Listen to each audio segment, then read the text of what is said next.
do feel like Omega has a higher edge in this next upcoming game.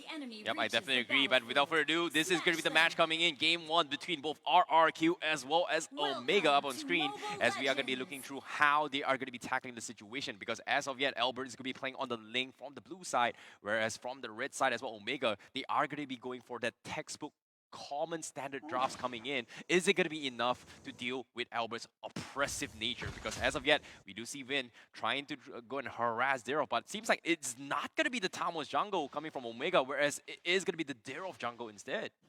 Yeah, that's very, very interesting. But again, we saw how Dyrov is super strong in the early to mid stages of the game. No matter which lane he goes to, he will apply the armor reduction, making it easier for you to get a kill. But speaking of kills, a lot of aggression coming on in mid, and I feel like Omega, they have to be careful of Vin right now. Yeah, I think a lot of things are depending on like the way that they do it and like the timing that they do it, because from the composition that RRQ Hoshi brought to the table, I don't know if they can win in a full team fight, which I signal as a way that they have to really just snowball from the early game. But the fact that if Dairoth is in that jungle position and can kind of like equalize on that aggression in that early, now that's going to be a problem for RRQ Hoshi. Yep, seems like Albert is going to be going for the invades as well. The hook does not get the reset, so Omega is going to be able to secure the buff as of yet. But I feel like in this situation, Omega is in a situation where they want to try and test out the theories with how Orange dealt with Evo's SG with the Darrow when they won Game 1 against Evo's SG earlier today. So I feel like this is a great testing grounds for them to see whether or not the Darrow matchup, is it decent and viable enough against a strong pro player such as Albert, who's playing Link as of yet. For me, I feel like the best way, well, my opinion, Omega, if they want to win this match, like what they're doing right now, put pressure onto R7, because if you give him space to actually farm up, especially now because he has a Purify, so he can stay in the backline for such a long time. If you kill him off earlier in the game, making sure that he doesn't get to that tanky point, then Omega will have a better time in the team fights. Yep, seems like the fight is going to break down as well. The Real Indonesia already set up, anticipating the engagement, and that's going to be Win getting completely shut down. Our Albert is going to be able to get a couple of trades here as well. It's going to be 1-for-1, and RRQ not going to be forcing the trade, but that is a big setup coming from Omega, which didn't exactly pay off considering that they lose out Ryzen in the process. See, but that was like a little bit of a trailer to come, right? The fact is that Chaknu wasn't level 4 yet, so he couldn't really like help E2 Max in that situation with the Fatal Links. But imagine if he already had it and they actually went for an engage like that. That would have been so detrimental to what RRQ Hoshi is trying to do. Yeah, I feel like in this kind of situation, the game is slowing down a little bit, and it's almost like both these teams are trying to test each other's intuition, like based on the movement from the side of Ryzen as well as Albert. They're almost like trying to figure out how are they actually maneuvering around the map, trying to anticipate what's going to happen next. Yep, this time Changnu, he does have the Fatal Links. He is going to try and scare him off. You can see RQ, they're resetting the turtle, and that's going to be the reset coming in from Omega. Meanwhile, Clay on the sides is going to get caught out, but the hook coming from Win from the sides, pulls Renzi to the turret. He will take him out, but they will lose Clay in the process. That's going to be two times now. Different trades coming in across the map, but as of yet, RQ is still forcing the turtle onto the screen as well. Will Albert get it? Yes, he will. And that's going to be the hook again coming from Win, catching off Changnu as Omega. They're getting chipped apart time and time again. To be honest, I think that would have worked really well if Clay wasn't on the Lilia, right? Because like they're going for like this pick-off team fight type of strategy. Sure, Lilia has good clear, but it isn't as easy for her to burst down enemies unless they go into that mid-game. Whereas if they chose someone like the Kogura perhaps, I think that's a little bit more dynamic and it synergizes better to the composition. Yeah, I see where you're coming from, where even if he does get a hook, unless there's a lot of people there, they're not really going to burst things out very fast. But right now, looking at top lane, 3 members of Omega, is something going to happen here? Yep, here comes the suppression as well. Changnu completely shut down. 3 snipes to the face, and Skylar will get the kill just like that. And RRQ Hoshi, they are going to super pump Skylar's farm as much as they can. Meanwhile, on the bottom side as well, we do see Renzio doing pretty well against R7 as of yet. And this Tamos pickup is just completely shredding his armor just because of the new buffs coming in. Looking at this game right now, for the side of RRQ Hoshi, I'm actually looking towards what is their go button, because I feel like everyone already has their first initial items. I'm just looking at what are they looking for, because in terms of win condition, I do know that they want to wait at least 2 items on Albert, and then they can go crazy. Same thing with Skylar.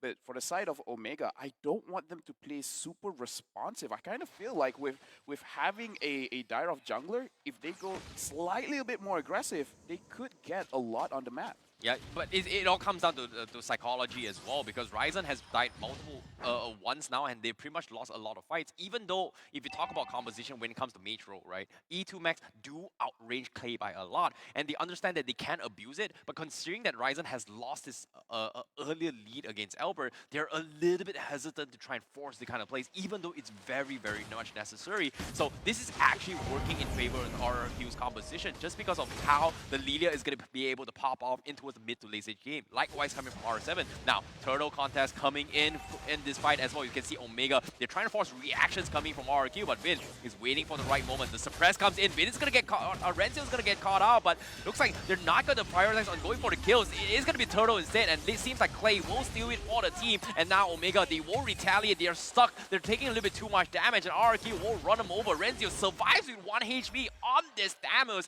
and Vin is not trying to let him off the hook. Can he get the final hook?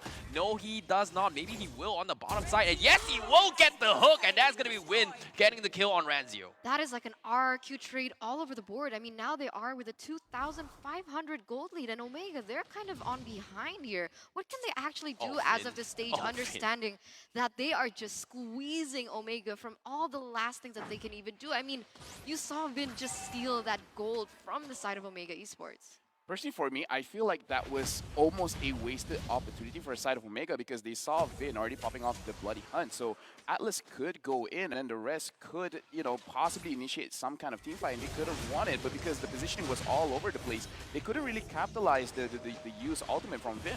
Yep. Now with the turret also going to be falling as well, Renzo is popping the ultimate trying to ego challenge this fight. He does have the sustains to walk through, but the rest of his teammates is a little bit too far off top, so he is going to retreat this and not fight this. Meanwhile, Vin still waiting for the right moment. He goes for the blind hook. He knows he's there. He gets the suppression. Skylar is a little bit too late to actually re-engage this, so Chaknu will be A-okay as of yet. Meanwhile, RQ, they are going to be heading in towards the top side as well. 35 seconds left before the next objective. They are going to try and push up and set up map control up top instead against Omega. Even though RRQ Hoshi is leading with a 3,000 gold lead, I feel like it only takes one moment for the side of Omega to be able to get it out.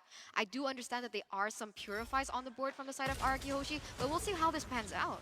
Yep, it seems like there is going to be concealed play coming in. They do catch on towards Vin, completely shut him out, but R7 is not looking to back out yet. He re-engages for the team, but they do get a 1-for-1 trade, tank for tank, and that is going to be the full disengage coming from both sides. So nothing super major yet. It's still a tank for tank, but map control is still in RRQ's favor. Look at this, Skylar in perfect position to completely going for the one-shot. Ryzen getting scared off a little bit more as well, and they're still deciding whether or not should they force the issue. Turtle being pulled back as of yet, but from the sides, R7 going for the catch. Kara a little bit into trouble as well. Real Magician comes in, but they're taking a little bit too much damage. Albert re-engaging, cleaning them all out. Double kill for Albert, and that is going to be RRQ from the side. But Ryzen waiting for the right moment from the side. He almost got it, but Vin, he held on his ultimate, caught him by surprise, and Omega, they get completely shut down. And the snipes from Skylar to clean it out, and Omega, they lose them all, and just like that, RRQ will come up on top.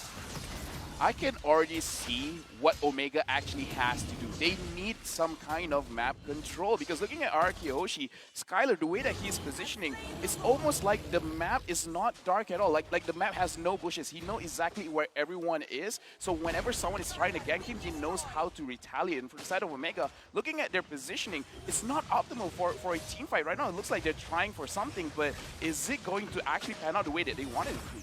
Yep, seems like the fight's coming in. Omega getting a little bit smart, very aware of what Vin is about to do as well. And you've seen multiple times Vin's hooks has been detrimental in towards Omega's side. You can see the fear factor is starting to come in from the side of Omega on how they take this engagement so far.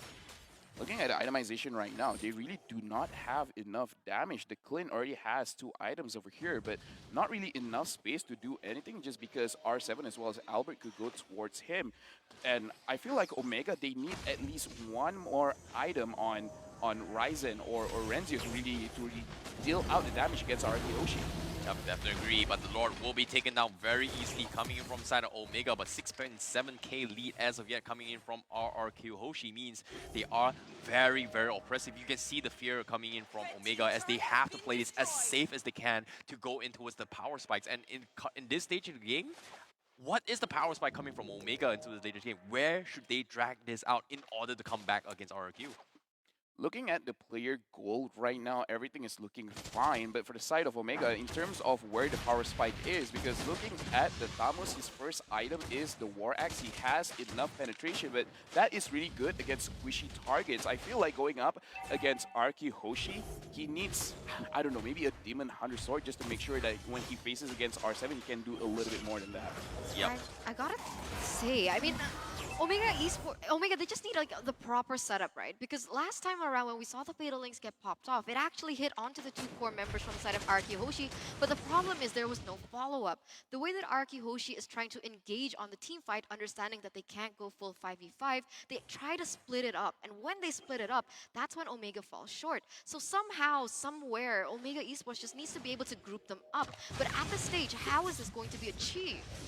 Yeah, it's going to be very difficult to do so as well, because in terms of wombo combo strategy against the Fatal Links, the real elimination doesn't do a lot of damage now, considering that RRQ Hoshi, they do have the Radiant Armors up available, so it's going to be very, very risky to do so. They need the perfect 5-man Fatal Links as well as the Abyssum Strike to allow Kelra to try and shred through all the armors coming from Hoshi, but it's going to be very, very difficult considering how far ahead in terms of levels that RRQ Hoshi is. So Omega, their only way of making a comeback is only and only if RRQ makes one small mistake, which is also very difficult to do so because Vin is the one going to be starting the fight time and time again with his hooks coming in.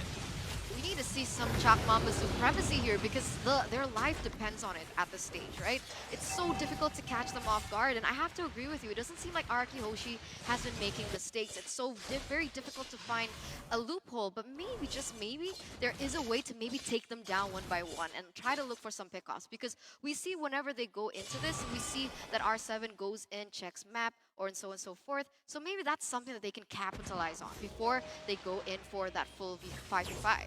In a way, I would say giving space towards Kelra is a mistake because there will come a point where Clint has 4 items where when Albert comes in, if he just like goes off just for a little bit, the Clint could possibly 2-shot him dead. So Omega, they're kind of okay just stalling out a little bit because there will come to a point where Kelra could immediately just take a 22-minute team fight, making sure that they get like just picking off on Albert and Clay, and then they could potentially end the game. So for the side of RRQ Hoshi, as long as they can control Kelra, whether Skyler could outrange him or anything, that'd be great. For the side of Omega, it's almost in the situation where, okay, since we do not have map pressure, since they have 10,000 gold lead, don't even try to engage. Just wait for them to engage because, in a way, that is the way that they want to play. So just wait, and then eventually things will work out. Being patient is important, Athena. That's true, that's true. Omega, smart Omega, they are known to be very momentum-based, really relying on Chakdu, but also they are very Kelra-centric.